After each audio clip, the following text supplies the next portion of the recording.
வந்தது தெரியும் போவது எங்கே வாசல் நமக்கே தெரியாது. வந்தவரெல்லாம் தங்கிவிட்டால் இந்த மண்ணில் நமக்கே இடமேது.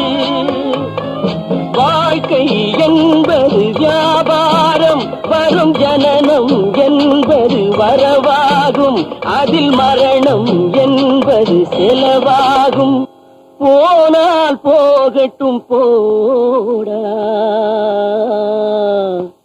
போனால் போகட்டும் போடா. இந்த பூமியில் நிலையாய் வாழ்ந்தவர் யாரடா?